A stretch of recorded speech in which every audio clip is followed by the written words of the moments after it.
Moving on, we're going to get into Arsenal because there's a couple of clips I've got to show you here. This is the first one I want to show you from Charlie Austin.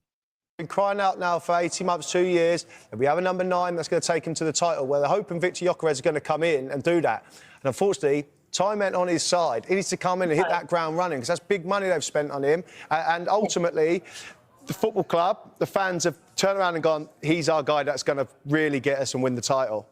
I think against the top teams, not for me. Against the bottom tier and the lesser teams, he's going to score some. I'm almost going to say it'd be like a flat track bully. That's how I see Victor Gyokeres going to play. Going to score a hat-trick against a couple of teams, goals against the bottom half of the team. Against the top sides, I think he may struggle. Not at all. I just think it's we've seen this at United with like De Ligt, Martinez. You come in and you haven't got a British passport, and automatically there is a negativity towards them. This guy played in the Championship, and some people haven't even realised that. You know, he played in the Championship. He's played in England. He's played in the Champions League.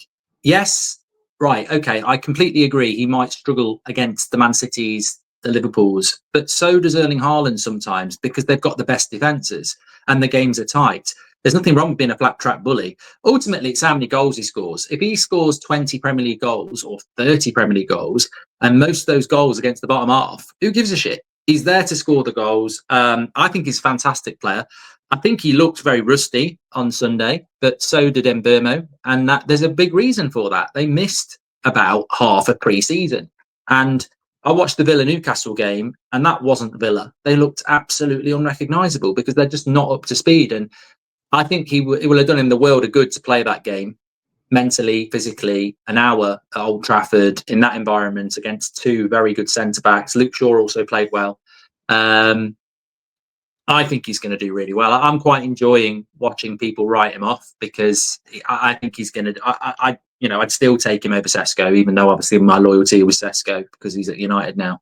But yeah, I'm not surprised by it. I think there's this...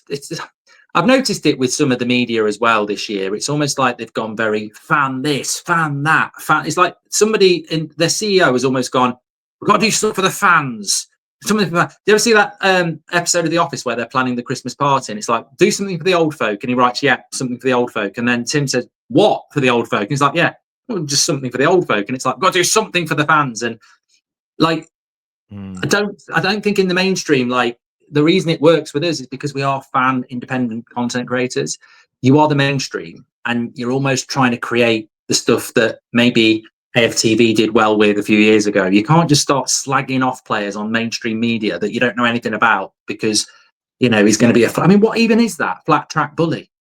I think he's going to be a flat track bully, but he might struggle to score against Man City. What since when has that ever been a thing? Like, if he scores 20 goals, he scores 20 goals. Well, I'll give you an example. Luis Suarez in the 2013-14 season was looked at as the best striker in the Premier League. I think he got 30 league goals. But he only scored... He got 1 against Man United that season. I think he got 2 against Tottenham. But he scored nothing against Chelsea. He scored nothing against Manchester City, etc., etc. Now, I'm not slagging... There's other things to criticise Luis Suarez about in his time in the Premier League. But this idea that he's a flat-track bully, because in that title... chasing season, he was only scoring against, I think 3 against West Brom, 4 against Norwich. A lot of the games where he scored a lot of goals with teams that were down the bottom. Mo Salah, as an example, scores against everybody. And I was looking at I was reading an article about his opening day of the season scoring record. Something I was shocked by. I didn't realize that 4 years running, where he scored a lot of goals in these games, 4 years running for Liverpool, they played a promoted side that came up on the opening day as an example. That doesn't take away from Mo Salah's record, because you've got to score who you're up against. This flat track bully thing, I don't even know if it's going to be true, because the irony is he bangs a goal in one of the next couple of games, which are tough for Arsenal. Then the whole conversation goes away. But I remember this with Cristiano Ronaldo as well. It was he doesn't score enough goals. Then it was he doesn't score enough against the big teams.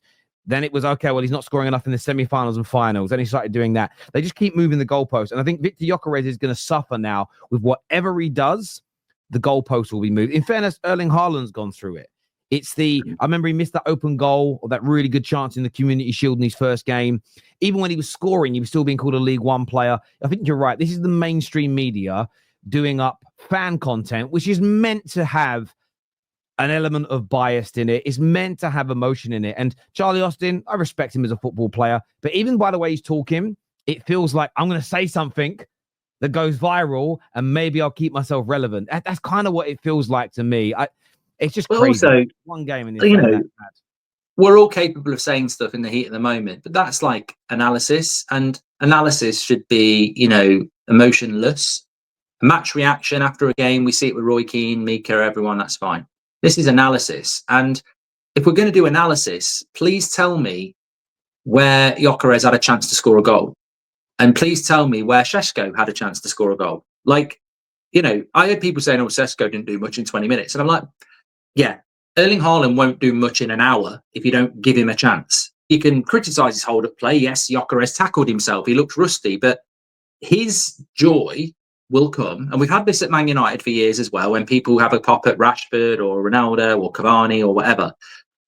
I can statistically tell you the chances. And if you give a striker of the quality of Gyokeres or Isak or Haaland 3 good chances a game and they miss, they deserve to be criticised. But if you give them nothing, they're not going to produce it out of thin air. It's game 1. He played an hour. He was rusty. Nobody really created anything in that game. Let's see what happens at Leeds on Saturday. Home to Leeds on Saturday. Absolutely right. Up next on the similar thread, Cutler, your besties. Next week, I think they play Leeds. Could be anyone. After, I'd be very surprised if Havertz isn't playing. Where are they going to finish? How do they? He can't leave Gyokeres out of big games. He can.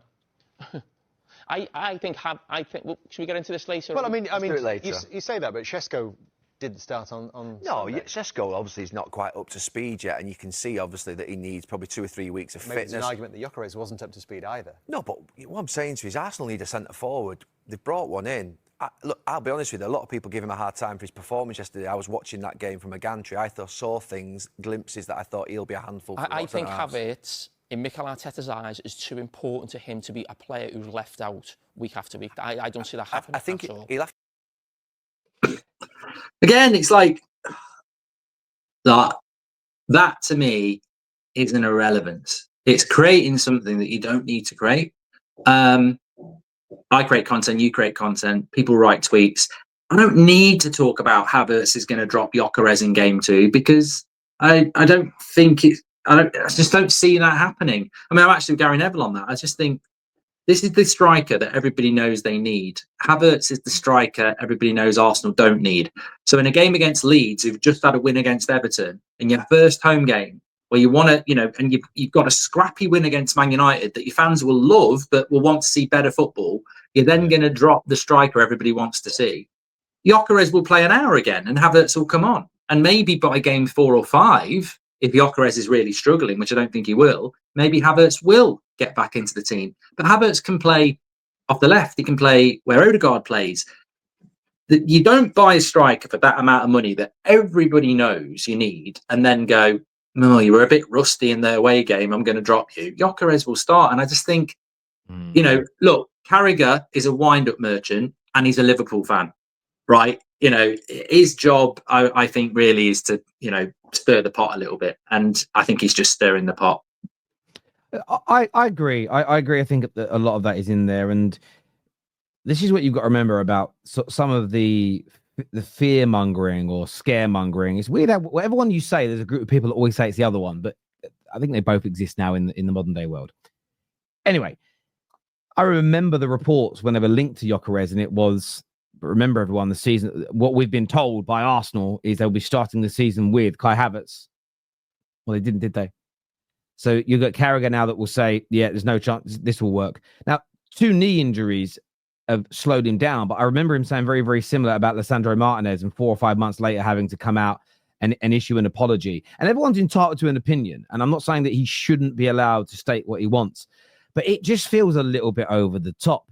He started the first game, which is, historically speaking, one of Arsenal's it maybe is Arsenal's most consistently most difficult game of the Premier League era, going away to Man United, irrespective of how good or bad we are.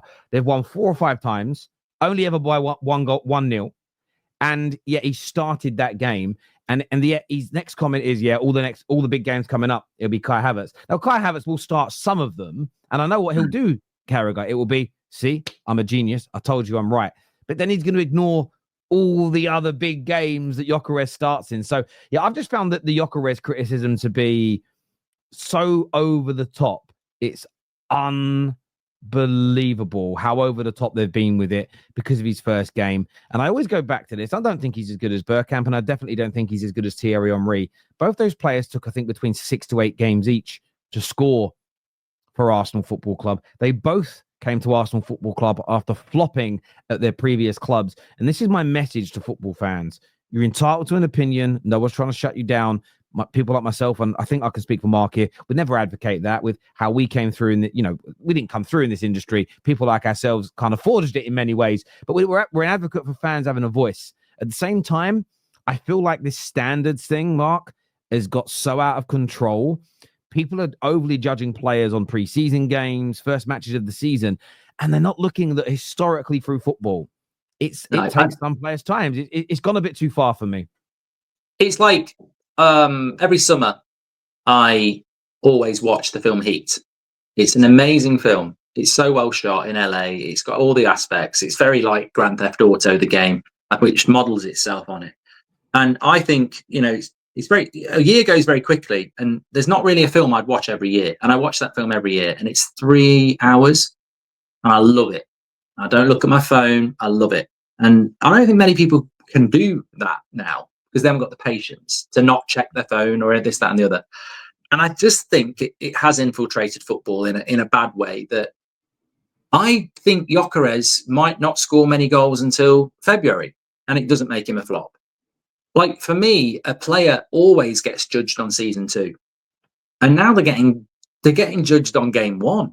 And I think there are so many examples in the Premier League of players that didn't start that well and became Premier League legends. We've got 2 at Man United, Vidic and Evra, who basically, if we were today, their first game would be ridiculed by rivals, and our fan base would get rid of these clowns, and they became legends. So again, I feel like, look, fan opinion's always going to cater for everything. But on the mainstream, I think they're going to come into problems because you have the Premier League TV rights, you have the interviews to the players and the managers. And at some point, these clubs are going to say, what's the game here? Do you want an interview with Gyokeres or not? Like, you can't have your cake and eat it. Like, I think that's my problem with it. They're trying to force narratives. And you made a great point. I think Havertz might play against Liverpool because it's at Anfield, and tactically that might work quite well. But against Leeds, you'd play Gyokeres because you think he's going to get a couple of chances, he's going to get his first goal. Well, I